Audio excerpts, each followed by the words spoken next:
Wisconsin Foodie would like to thank the following underwriters.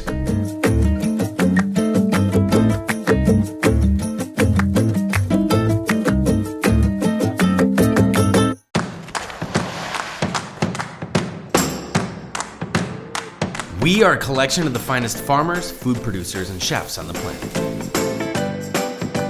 We are a merging of cultures and ideas shaped by this land. We are a gathering of the waters, and together, we shape a new identity to carry us into the future. We are storytellers. We are Wisconsin Foodie. All right, Wisconsin, it's great to be there. Thank you. God, I miss no country, no power lines, no dead-end streets. Mother Nature waits for me back in the country. So we're in Spring Green, and I'm at the infamous venue whose name I can't say on television without being censored. But I'm hungry, and I've heard that there's some incredible tacos being served up here by Enos Farms, and I need to get some.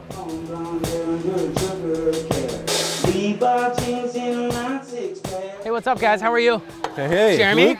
Luke, how are you? Great, how are you? Good, You got good. a second? Yeah, just finishing up here. We service at the barn, a little rush. Yeah, dude. Good to meet you. Likewise. Thanks. So I've heard so much about the Enos Farm and the Enos Tacos. Tell us what makes the tacos special.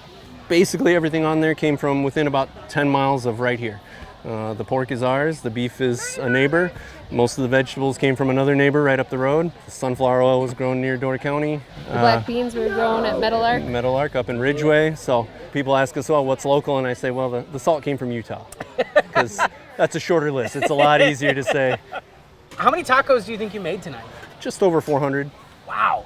in about an hour. That's great. That's incredible. Yeah. You guys are cranking them out here. Yep. Do you still have some left? I could probably scrape something together Yeah. for you. Maybe hook you up. Awesome, great. I can't wait. All right, let's give this pork one a shot first. Really nicely toasted tortilla. The pork is really juicy, moist. It keeps a little bit of the heat in there. Sunflower seed one. This one is like, this is amazingly creative. I think to do like a vegetarian or a vegan taco, you know, that has sustenance and body. That's one of the things that like true artisans really kind of get into, and this thing looks amazing.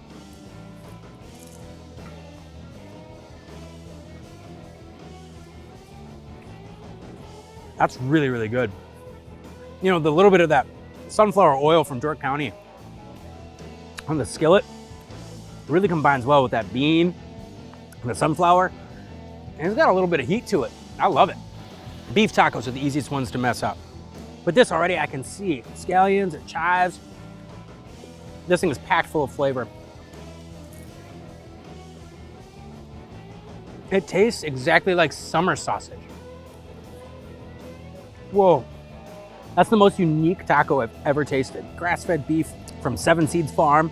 That slaw, that yogurt, the hot sauce, it all comes together and it's delicious.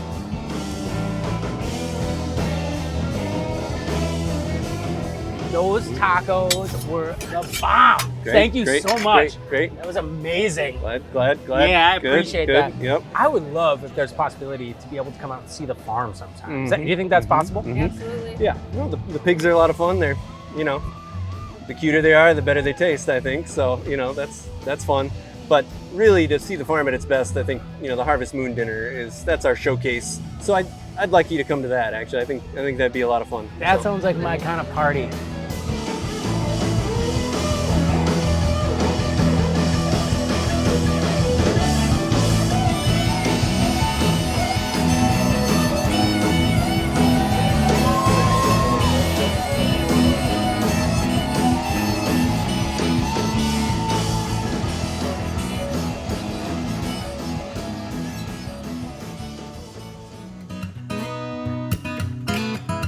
Today, we're visiting Jeremy Lynch in the Driftless Hills outside of Spring Green. Later, he and his partner Aaron Crooks will be hosting a Harvest Moon dinner. But before we take our place at the table, I want to learn more about the animals that he raises on the farm. My great-great-great-great-grandfather came from Wales in 1840.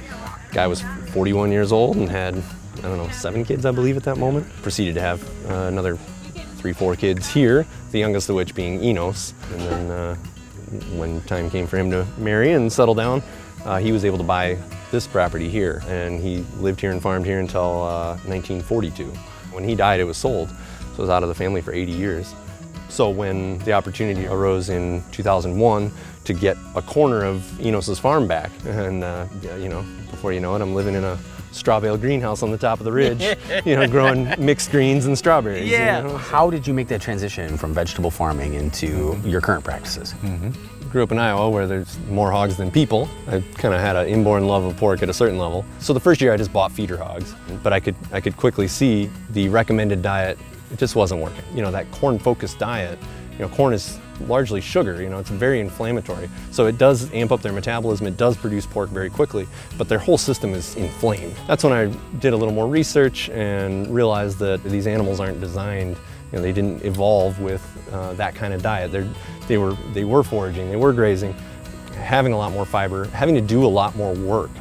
So I just felt like, well, can I get away from the grain?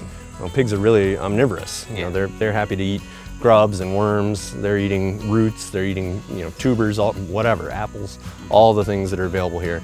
These pigs are very intelligent. They are seeking out the best food that they can find. They are picking and choosing. They know what their dietary needs are better than I do. So over the course of the summer, there's a great diversity of things that are falling and they can eat. And as we rotate them around, I try to chase what's productive.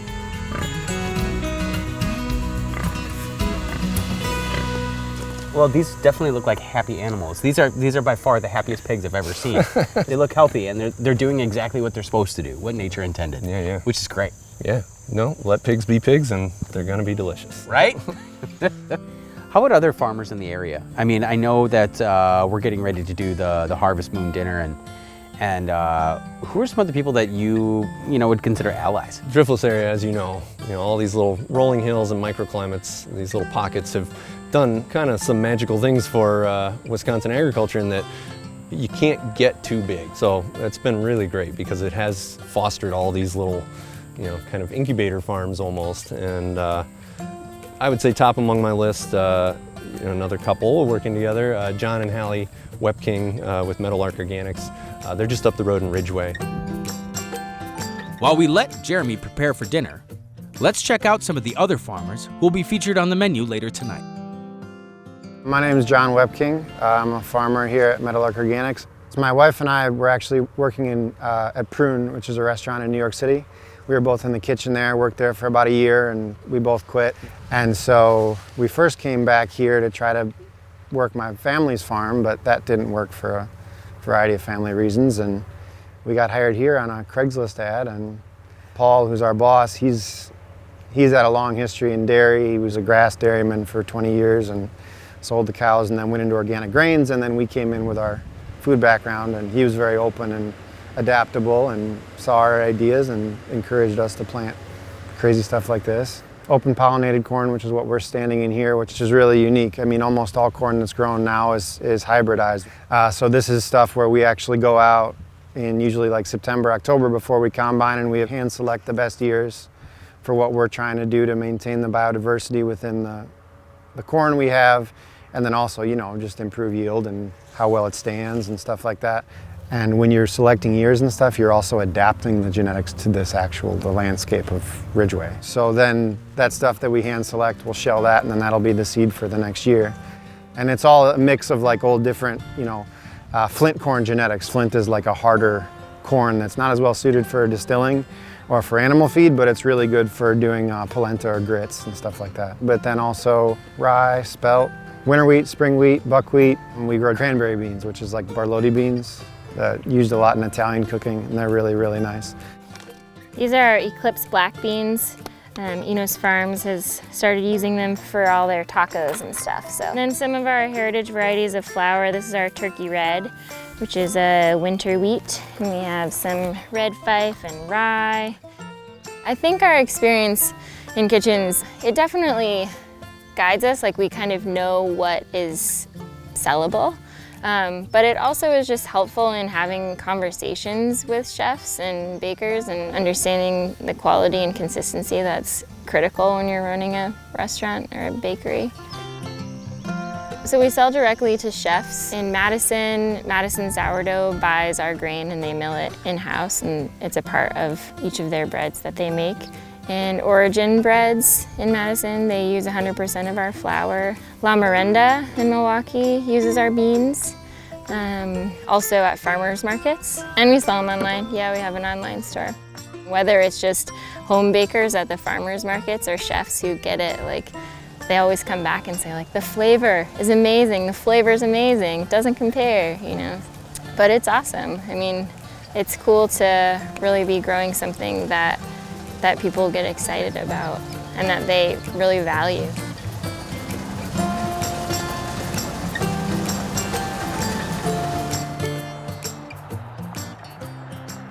We're at the Cider Farm in Iowa County, and it's a beautiful autumn day, and I'm with Deirdre, owner and co-owner actually of the Cider Farm. This is not a standard run-of-the-mill orchard. Yes, that's right. We're growing what we call the wine grapes of apples. Okay. So I especially focus on varieties that have tannins, because like in a wine grape, they add complexity, mouthfeel, structure to the ciders. So this is a variety we're growing called Dabinet. Okay. So it's one of my favorite of the English tannic varieties. They call them bitter sweets. So because the tannin can literally taste a little bitter in the raw apple. But these are not common to America, is that correct? That's right. When John and I started this back in 2003, and we looked at what varieties are the best ones, and we found out about English and French apples that have tannins. Then we also quickly found out those trees are not commercially available in the U.S.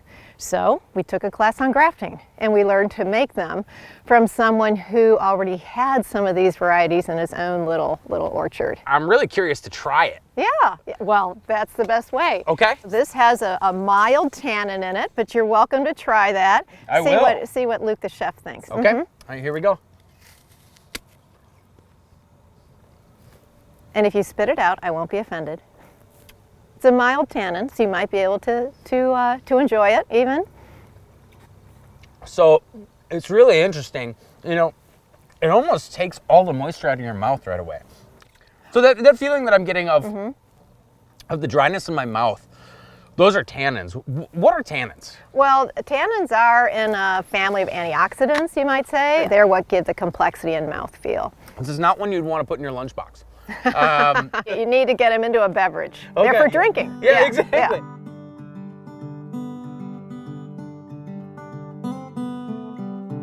Can you walk me through the process of actually turning these into delicious cider? We grow fruit to be very ripe. So we want it dropping off the trees. We want all the sugar we can get. We want all the starch converted to sugar, because that's what we're fermenting out. That's what gives you the alcohol, be it for your cider or for your apple brandy. So we get the apples when they're at their peak ripeness, and then they're milled. So they come out almost like an applesauce, and then they drop down into a press. Ours is what's known as a belt press. So they're squeezed between these rollers and a kind of a conveyor belt that moves all that through. So juice drops down and goes into a juice pan that's pumped into our totes. If it's going for the apple brandy, then we take it immediately to Yahara Bay. They'll get it fermenting with champagne yeast right when it gets there, and then it will be double distilled. And then the bulk of the juice is actually going to go for our ciders. So some of it will go straight into fermentation tanks. When you say it goes to the fermentation tanks, are those here on the farm? No, so we have a cidery and tasting room in Madison. That's where the bottling takes place, or the kegging, because we also do some small kegs. And then, but our bottles of ciders can be purchased at our tasting room. And then also we're throughout Wisconsin. We're also in Chicago as well. For being such an exclusive product, you guys are doing a good job getting it out there in the world. Where people can find it. Yeah, we're trying. And the best thing is when people ask for it. Sure. The Cider Farm, ask for it by name. Yes, it works. It does. So this one, I feel like in the spirit of fanciness, I should maybe drink this one with the pinky out. As you wish. Okay, thank you so much. Whoa, you get sweet right away. So the front part of your tongue is like really, really activated, but then that tannin kind of creeps in the back and it starts pushing that flavor profile towards the back of your palate. That's good even with the pinky down. I like it.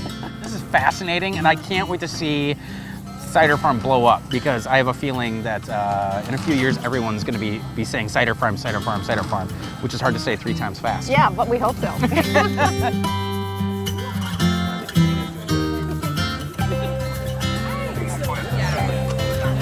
You're welcome. This has got to be one of the most unique farm dinners I've ever attended. It's spread out over acres, with food being served in stages. Jeremy and Aaron have created a community of local farmers that are going to be featured throughout this dinner. And I'm super excited that they saved me a space at the table. Is it hot? It is hot. All right, let's see if I can eat this without getting it all over me. Definitely we see some sweet corn in here. We see peppers. I can taste parsley. Oh, I get a little bit of spice in there. It tastes like summer. Folks, it's this way. You're gonna follow the path up the hill. When you get to the top, you take a left up the hill. You can leave your cups here if you'd like. They're all compostable. We take them over.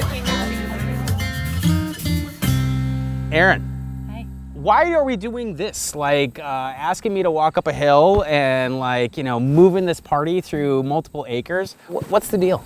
I came out to the farm when I first met Jeremy and I was like, this is a beautiful place. People need to see it. And so if you're in one location for a dinner, you don't get to see everything. And so we're like, well, let's put another station somewhere else. And really it was Jeremy's idea to get them to hike on top of a hill so we could watch the full moon rise. It's like interactive and it shows people the gorgeous landscape of this place. Yeah, and that it's a little rough. What I like doing is taking people out of their comfort zone. When you get really uncomfortable and you overcome something together, there's this feeling of closeness at the end. So you'll see as the night goes on, people start out kind of nervous, and by the end, they're like friends, and there's just a different energy by the end of the night. I'm thankful to be here. Thanks a lot. Of course. So much.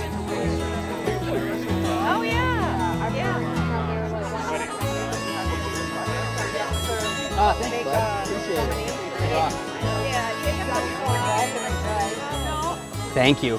Quickly, what am I eating? This is a grass-fed organic beef shish kebab. Awesome. From Seven Seeds Farm. I like that farm. That's a good one. Local cider, local beef, local vegetables, all this is kind of coming together. That's good. And the freshness of the ingredients mean that you can taste everything all the way through.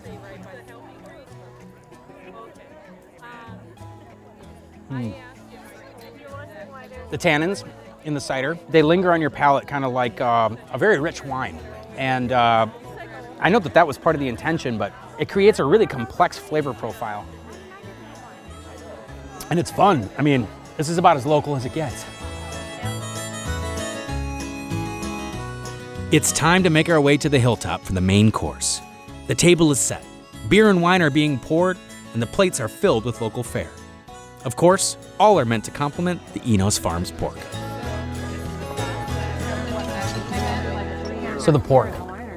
One of the reasons this pork is spectacular is because it has been brined. You can taste it. There's moisture in the process. The fact that they seared the outside and we can see some of that char really allows those juices to stay inside the actual cuts of meat. All these things lined up on the plate. We have Meadowlark Organics, one of my absolute favorite farms. And their grits, their polenta, a lot of their wheat varietals are fantastic. They're buttery, they're smooth. It really is, it's kind of a slam dunk. Kale beets calypso beans, it's like an umami blast. You get a lot of the earthiness. This time of year, the beets are a little bit sweeter. As it gets colder, those sugars concentrate. And they blend so well with the creaminess of the calypso beans, the cream sauce, the polenta. It's literally one big composed plate. It's gorgeous.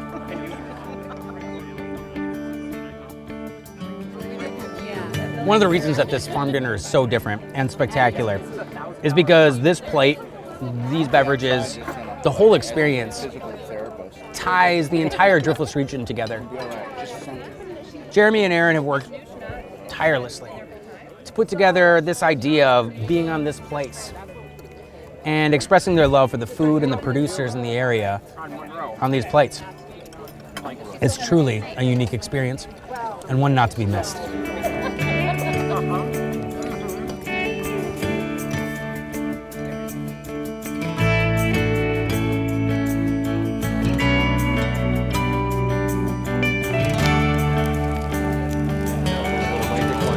Yeah.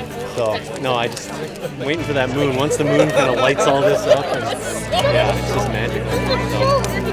So we're good work, and thanks for great. No,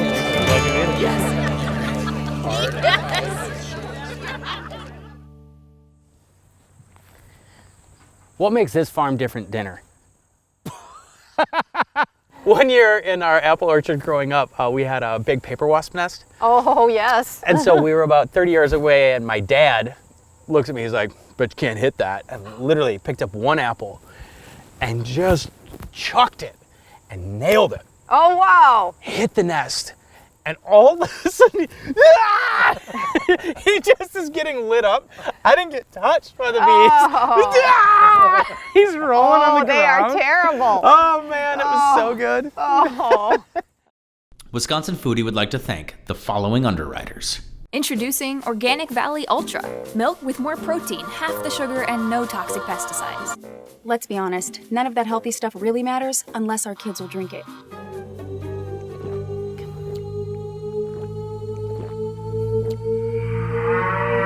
Yeah, I would drink that. Did you hear that? She would drink that! Parrots are weird. More protein, half the sugar. Organic Valley Ultra.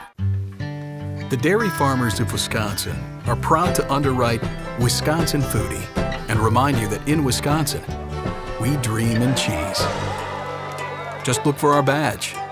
It's on everything we make. Employee-owned New Glarus Brewing Company has been brewing and bottling beer for their friends only in Wisconsin since 1993. Just a short drive from Madison, come visit Swissconsin and see where your beer's made. Wisconsin's great outdoors has something for everyone. Come for the adventure, stay for the memories. Go wild in Wisconsin. To build your adventure, visit dnr.wi.gov. From production to processing, right down to our plates, there are over 15,000 employers in Wisconsin with career opportunities to fulfill your dreams and feed the world. Hungry for more? Shape your career with these companies and others at fabwisconsin.com. Specialty crop craft beverages use fruit grown on Wisconsin orchards and vineyards to create award-winning ciders and wines. Wisconsin's cold climate creates characteristics and complexities that make this craft beverage unique to our state. Society Insurance. Freshwater Family Farms. J. Henry & Sons Bourbon. Something special from Wisconsin. Marcus Hotels and Resorts. Central Wisconsin Craft Collective. 91.7 WMSE. Edible Milwaukee Magazine. Also, with the support of the Friends of PBS Wisconsin. For more information about upcoming Wisconsin Foodie special events and dinners, please go to wisconsinfoodie.com. Still hungry for more? Get connected on Facebook and Instagram. And also make sure to subscribe to our YouTube channel, where you'll find past episodes and special segments.